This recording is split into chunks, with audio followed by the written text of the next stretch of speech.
يا صباح الفل، يا صباح الخير، وحشتوني جدا جدا. يا رب تكونوا في أتم صحة وخير وعافية يا رب، اللهم أمين. النهاردة الفيديو بتاعنا حلو جدا، إن شاء الله يعجبكم. أخدت دور برد رهيب أنا وابني مروان.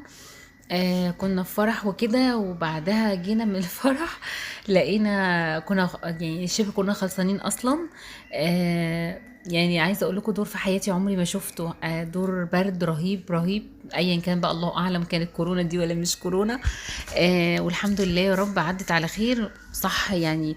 ما زالت مأثرة شوية على الأحبال الصوتية عندي. حاسة ان انا اصلا صوتي كده بقى غريب وكمان الدور كله كان اصلا عبارة عن احتقان رهيب اصلا.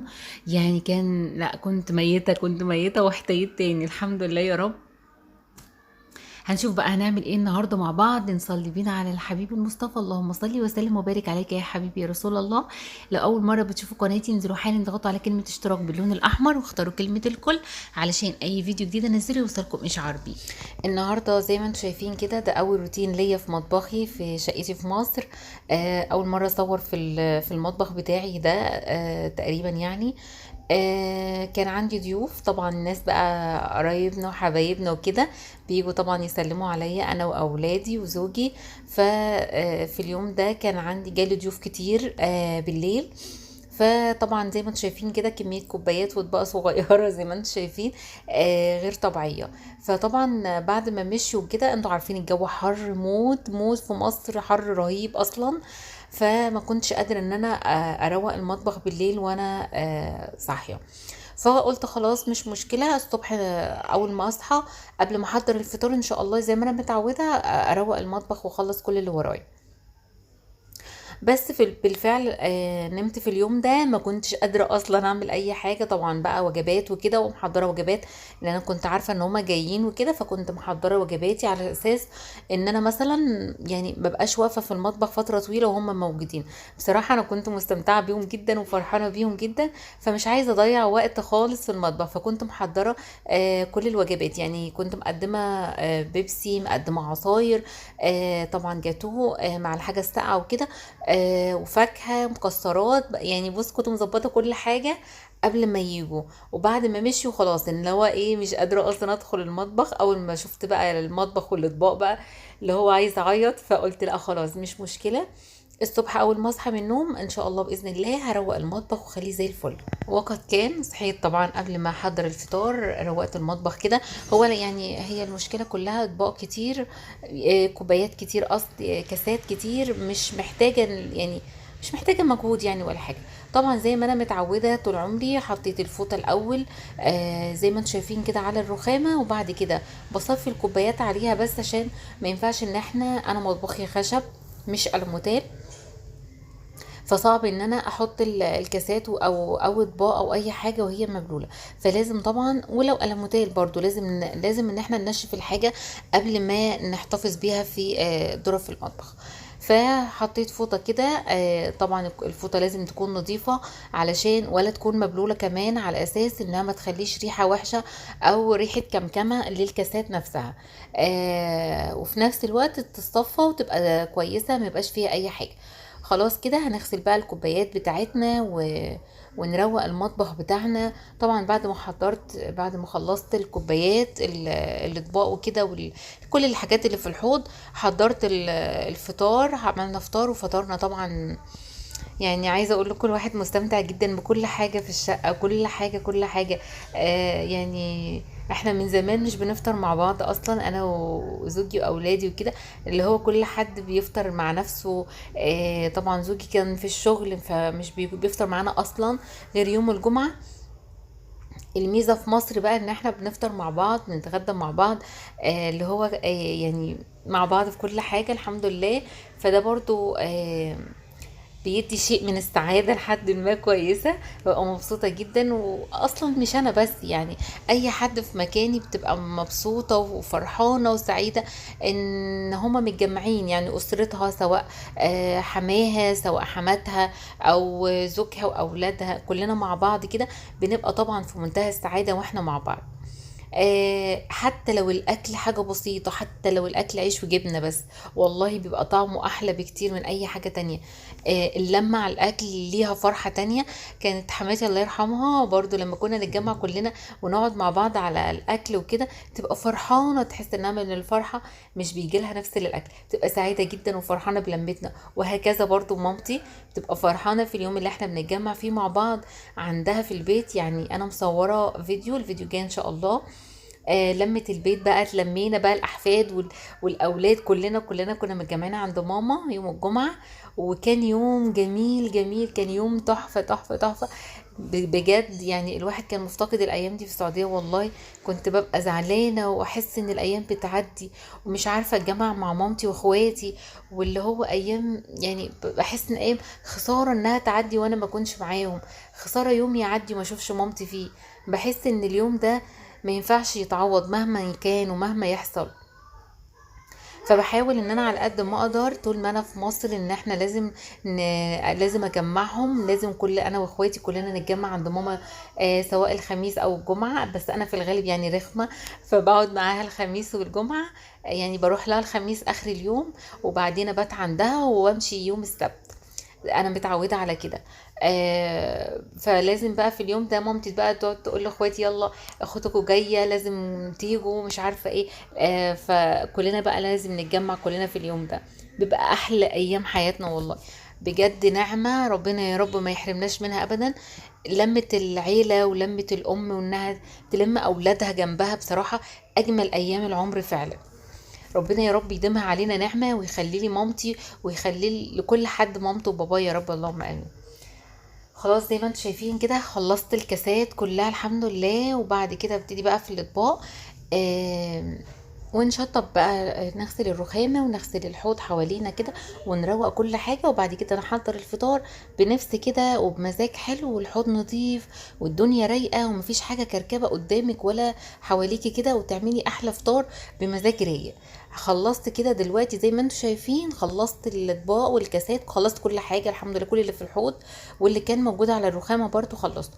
هو هنا كده غسلت الرخامة بتاعتي وغسلت برضو خلاط المية زي ما انتم شايفين كل حاجة بقى.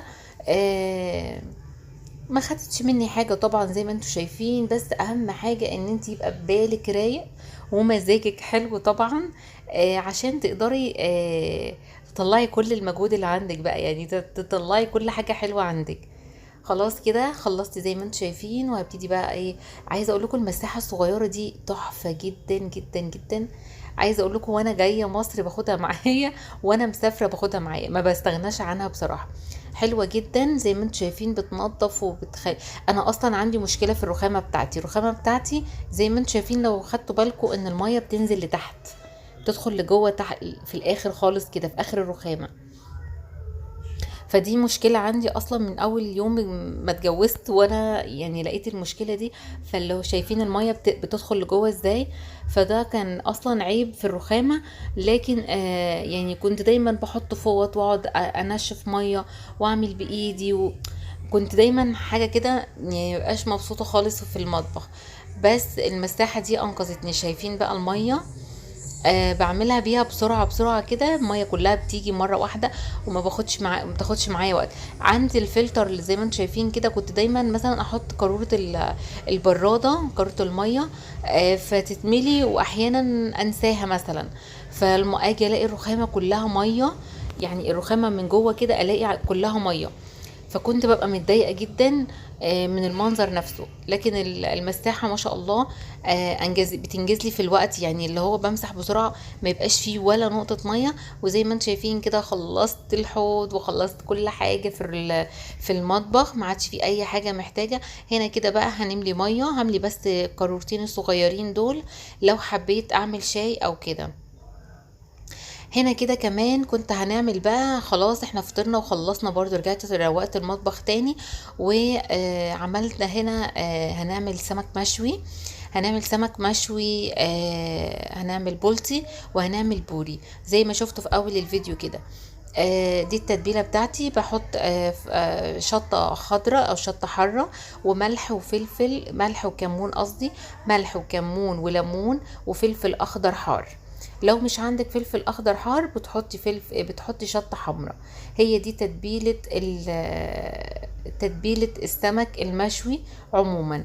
ملح وتوم، طبعا التوم ده اساسي، هو والليمون والكمون. ملح وتوم وكمون وقرن كبير كده فلفل اخضر حار. هنا كده ضربته في الكبة، لان يعني ما عنديش وقت ان انا ادق في البتاعه ديت ولا حاجه، فهي دي اسرع حاجه. هنا كده دقيتها في الهاند بلندر بتاعتي، وبعد كده بطلعها في طبق، وبعد كده بكون المفروض ان انا ببقى عاينه السمك الطري ده، ببقى عيناه في الفريزر، منضفه بطنه وغسلها كويس جدا. وبعدين ببقى فاتحه بطنه. انا من الناس اللي هي بحب اشوي السمك قبل ما اشويه، السمك البلطي عموما. فدي التتبيله اللي هنتبل بيها السمك، وكمان هتبل يعني هحشي بطنه بالتتبيله دي. هنا كده زي ما انتم شايفين دي كوبايه الشاي اللي كنت بشربها. هنا كده بقى هغسل السمك تاني. هو المفروض اصلا ان هو فك دلوقتي، انا طلعته من الفريزر وفك، وبعد كده هرجع اغسله تاني واغسل بطنه والخياشيم كويس جدا. وكمان لازم نفتح بق السمكه. شايفين بحط صابعي كده في بق السمكه ليه بقى؟ بيبقى فيه حاجات اللي هي ناعمه كده،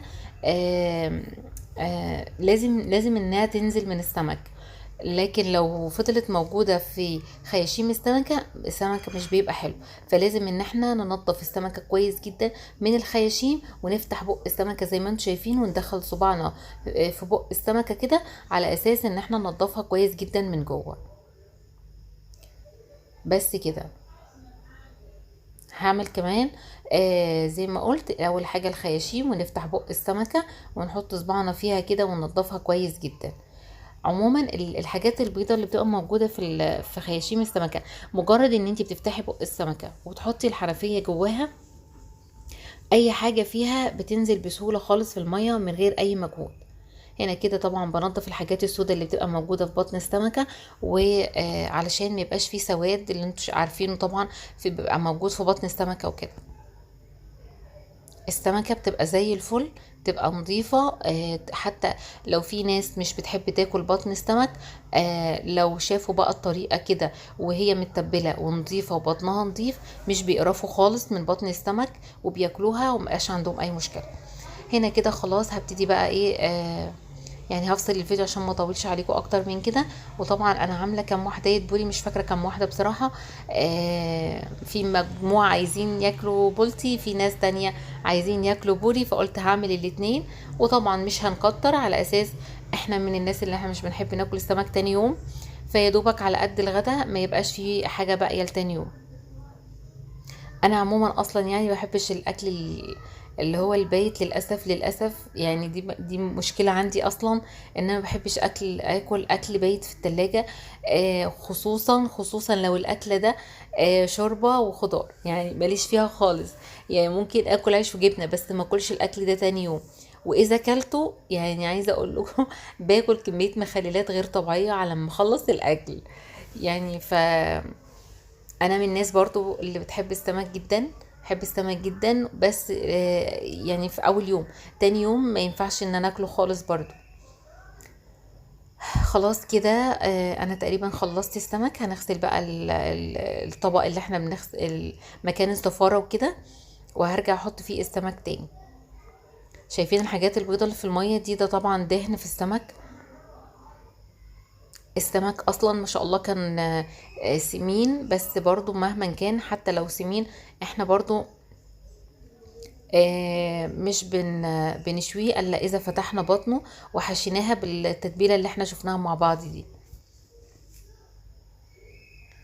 خلاص كده المفروض ان انا خلصت. طبعا الرخامة هنرجع نغسلها تاني علشان الزفارة.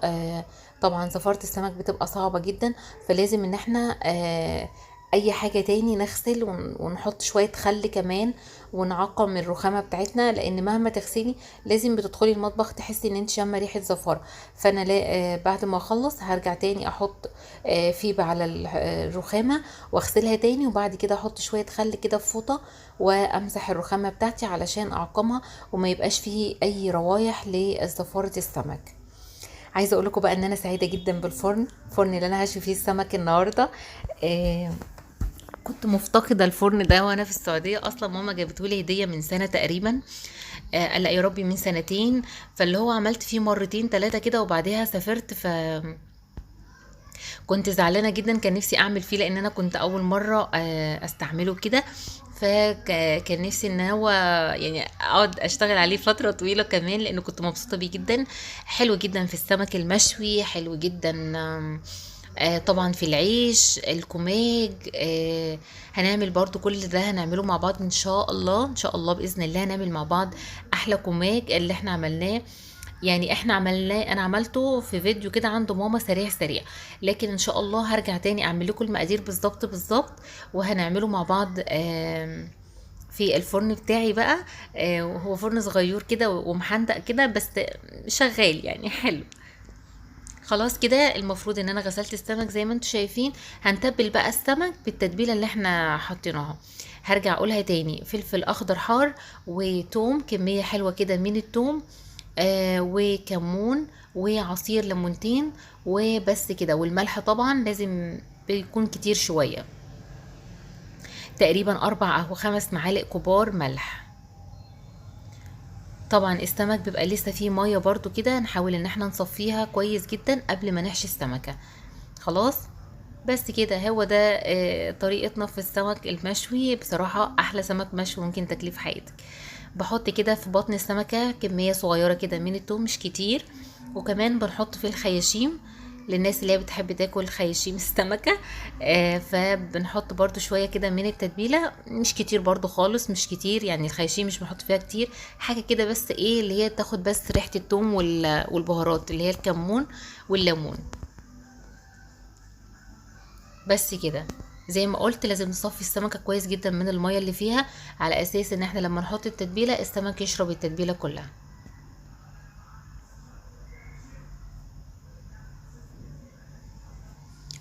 البوري بقى، البوري انا مش بتبله بحاجة، انا بشويه ولا بفتح بطنه ولا حاجة. احنا بنشويه زي ما هو كده، وبعد ما بيطلع مش يعني المفروض ان احنا مش بنحطه في المية، في مية التتبيلة حدق السمك بمعنى اصح، حدق السمك. فاحنا بنرش عليه ميه كده. في ناس بترش عليه الملح والكمون والليمون والثوم، لكن انا مش بعمل كده. انا بحب ان انا احط عليه ميه من اللي هي حدق السمك. خلاص كده انا حدقت السمك كله. ده بقى التتبيله بقى، هحط عليها ميه واظبط الملح بتاعها والكمون. طبعا هزوده تاني وهزود تاني ليمون. يعني مثلا كمية السمك اللي انا عملتها ديت اخدت مني حوالي 3 او 4 ليمونات. وحطيت ملح تاني، وهنزود كمون وليمون تاني. فاهمين قصدي؟ المهم ان انتي لما تدوقي التتبيلة بتاعت السمك تحسي طعمها كده ايه، الملح والكمون ظاهر كده وطعمه حلو. هنا كده لقيت التتبيلة ملحها قليل، فرجعت تاني زودت شوية. هنا كده برضو حطيت شوية من الشطة، حسيت ان الشطة اللي انا حطاها مش حر قوي، فرجعت زودت شوية من الشطة. وبس كده بقى طعمها بقى دلوقتي مشطشطة وجميل. هنا كده طبعا سمك يعني رز بالسمنة يعني سلطة. والسلطة بتاعت السمك لازم ان احنا بنعمل فيها بصلة صغيرة كده زي ما انتوا شايفين، بنقطعها مكعبات صغيرة كده. وطبعا لازم اول حاجه بتعمليها في سلطه السمك هي البصل، ان انتي بتقطعي البصل مكعبات صغيره، وبعدها بعد كده الطماطم، وبعد كده الخيار. ومش بنقلبهم ولا حاجه الا ساعه التقديم. بنحط البصل وبعدين الطماطم وبعدين الخيار، وبعدين شويه خل حلوين كده، وعصير نص ليمونه بس، وملح وكمون وفلفل اسمر شويه صغيرين على الوش فوق خالص. مش بنقلب ولا حاجه، على اساس ان الملح لو نزل على السلطة بيخليها تنزل مية وكده، احنا مش عايزين المية دي. احنا بس بنحط وساعة التقديم بس هنقلبها مع بعض كده وخلاص. بس كده هي دي طريقتنا في السلطة. طبعا احنا بنقشر الخيار لان احنا مش بنحب ناكل قشر الخيار، وده طبعا اختياري. لو انت مش حابة مش بتقشريه براحتك يعني. ده اختياري. هنا كده قطعت الخيار زي ما انتم شايفين، وبعد كده زي ما قلت هنعصر نص ليمونه كده ونحاول ان احنا نشيل البذر منها، وحطيت شويه خل وبس كده. هنا كده بقى رحنا البلكونه وهنشوي السمك بتاعنا الجميل. طبعا لازم الردة ديت ان احنا بنحطها على السمك، و يعني بنخلي السمكة كلها متغلفة بالردة زي ما انتم شايفين. وبعد كده بنكون مسخنين الفرن قوي قوي، وندخل السمك واحدة واحدة كده، او على قد ما الفرن بتاعك بياخد. انا الفرن عندي صغير شوية فما بياخدش كمية كبيرة. هو شكله مش عاطفي، بس هو والله لسه جديد على فكرة. بس هو من السمك، لان انا تقريبا مش بعمل فيه غير سمك. ولو عملت كوماج او كده، انا لسه عملتش كوماج اصلا فيه خالص ولا مرة. بس يعني انا لو هعمل بعمله في صواني، مش بحطه كده على الصاجة نفسها. فاهمين قصدي؟ بس كده. طبعا استلفنا الحديدة اللي انا بقلب بيها السمك دي من عند حد يعني. لان مش عندي طبعا الحاجات دي، ما كنتش لسه جهزت نفسي بقى ولا جبت الحاجات دي اصلا. بس اتصرفت يعني الحمد لله. بس كده هنحط بقى السمك كده. المفروض النار مش بتبقى هادية قوي، بتكون عالية شوية، علشان السمك ده بيبقى عايز نار عالية شوية.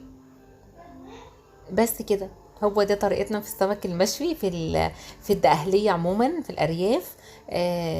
هي دي طريقتنا. احنا بنحب نعمل كل حاجة بايدينا، مش يعني انا من الناس والله العظيم بجد. ممكن ان انا اخلي حد يشوي لي، ممكن ان انا اجيب السمك مشوي عادي مفيش مشكلة. بس انا والله بحب اعمل الحاجات دي بنفسي. انا بحب كل حاجة اعملها بايدي، وكل حاجة يبقى نفسي فيها كده، ابقى مبسوطة وانا بعمل اكل. يعني انا والله العظيم اصلا يعني اللي كان قاعد جنبي وانا بشوي سمك ده كان انت مجنونه والله العظيم. كانوا يعني اللي هو انت غاويه تعب اصلا، انت غاويه تعب. بس والله العظيم انا فعلا بحب اعمل كل حاجه بنفسي، ببقى مبسوطه وسعيده جدا يعني وانا بشوي السمك اصلا. طول ما انا بشوي السمك وانا عماله بضحك وفرحانه. كنت متشوقه للاجواء دي بصراحه. الحمد لله يعني ان انا عملت اللي انا نفسي فيه. ده طبعا البوري بقى. طبعا البوري ده بيبقى النار بتكون هادية شوية، مش بتبقى عالية زي ما انا عاملة كده البولتي، لان البولتي بيبقى عايز نار عالية. لكن البوري لأ، لانه بيبقى مقفول، مش بيبقى مفتوح زي ما انا فاتحة البولتي ومنضفة بطنه وحشيه. فلو انتي مثلا معلية النار، فطبعا بيبقى النار بتبقى عالية، فالبوري مش بيستوي حلو وبيكون في دم من جوه. فلازم ان انت تهدي النار على اساس ان هو يستوي كويس ويبقى مش في دم من جوه ولا حاجة. بس كده. خلاص هنخلص بقى الكمية وهنرجع تاني. اتبل السمك. انا هحطه في حوض السمك او التتبيلة بتاعته. وبعد ما بنحطه بنطلع بقى السمك ونحطه في مصفى ونرصه كده جنب بعض. ده شكله هو بعد ما شويته، شايفين شكله جميل ازاي. والطعم طبعا كان تحفة جدا ما شاء الله. انا بحب التتبيلة بتاعت السمك بيكون فيها شوية يعني مشطشطة، وملحها يكون ظاهر، والثوم كمان. بحب الثوم يكون كتير في السمك، مع ان انا ماليش في الثوم اصلا. بس كل حاجة ليها حاجة، يعني السمك معروف ثوم، ليمون، كمون. فاهمين قصدي؟ بس كده. السمك طبعا لو عندك خلة اسنان وعايزة تختبري السمك، بتختبريه من الخياشيم. لو في دم بيظهر في الخلة، تعرفي ان هو لسه محتاج يتلدن، زي ما انا حطاه كده على باب الفرن. هو كده انا عشان اطمن ان هو مش في دم من جوه. بس كده. شايفين بقى الحلويات دي؟ الست المصرية دي ست رائعة والله بجد، ست رائعة. الف هنا وشفا على اللي اكلوا منه، ويا رب يكون عجبهم. وبس كده طبعا. هنا خلاص رحت بقى المطبخ. عايزه اقول لكم بقى اليوم ده كان حر رهيب، حر غير طبيعي اصلا، والموبايل فصل شحن كمان. ده البولتي اهو، ده البوري سوري، ده البوري. انا مش بحطه في الميه، انا بس برش عليه ميه بتتبيله السمك كده وخلاص. شايفين؟ في ناس بقى بتحط اللي هو الملح، يا دوبك بيرشوا عليه ملح ويعصروا عليه ليمون وكمون، يحطوا كمون وبس كده.